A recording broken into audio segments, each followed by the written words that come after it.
Selamat datang di video pertama saya. Video pertama saya berjudul Pemeriksaan Palpasi Leopold. Sebelum saya menjelaskan bagaimana teknik-teknik pemeriksaan palpasi Leopold, sebaiknya kita tahu apa pengertian dari pemeriksaan palpasi Leopold.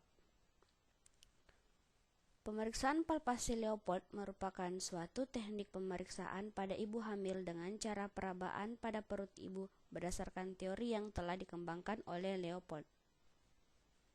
Teknik pemeriksaan ini utamanya bertujuan untuk menentukan posisi dan letak janin pada uterus.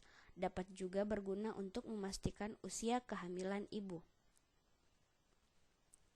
Pemeriksaan Leopold ada 4 tahap. Pertama, Leopold 1. Tujuannya untuk menentukan usia kehamilan dan juga untuk mengetahui bagian janin apa yang terdapat di fundus uteri atau bagian atas perut ibu. Teknik Leopold 1. Memposisikan ibu dengan lutut fleksi atau kaki ditekuk 45 derajat atau lutut bagian dalam diganjal bantal dan pemeriksa menghadap ke arah ibu. Menengahkan uterus dengan menggunakan kedua tangan dari arah samping umbilikal. Kedua tangan meraba fundus, kemudian menentukan tinggi fundus uteri. Meraba bagian fundus dengan menggunakan ujung kedua tangan, tentukan bagian janin. Setelah itu, mengukur lamanya kehamilan dengan mengukur dari fundus ke simpisis menggunakan jari atau sentimeter.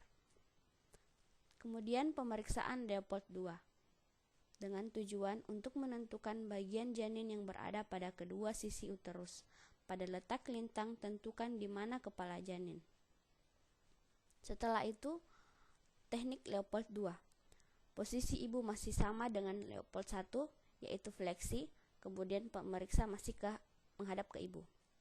Setelah itu, meletakkan telapak tangan kiri pada dinding perut lateral kanan dan telapak tangan kanan pada dinding perut lateral kiri ibu, secara sejajar dan pada ketinggian yang sama. Mulai dari bagian atas, tekan secara bergantian atau bersamaan telapak tangan kiri dan kanan, kemudian geser ke arah bawah dan rasakan adanya bagian yang rata dan memanjang, atau itulah punggung, dan bagian-bagian kecil itulah ekstremitas. Pemeriksaan Leopold 3 bertujuan untuk menentukan bagian janin apa yang ada di perut ibu, kepala atau bokong, serta apakah bagian janin tersebut sudah memasuki pintu atas panggul. Teknik Leopold 3, posisi ibu masih dengan lutut fleksi atau kaki ditekuk dan pemeriksa menghadap ke ibu. Meletakkan ujung telapak tangan kiri pada dinding lateral kiri bawah, telapak tangan kanan bawah perut ibu. Menekan secara lembut dan bersamaan atau bergantian untuk menentukan bagian terbawah bayi. Gunakan tangan kanan dengan ibu jari dan keempat jari lainnya, kemudian goyang bagian terbawah janin.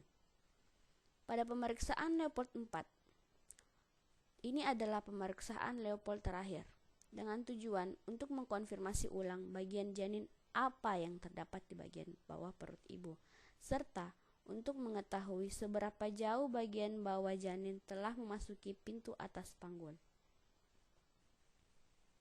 Teknik Leopold 4 ini yaitu pemeriksa masih menghadap ke arah kaki ibu dengan posisi kaki ibu lurus.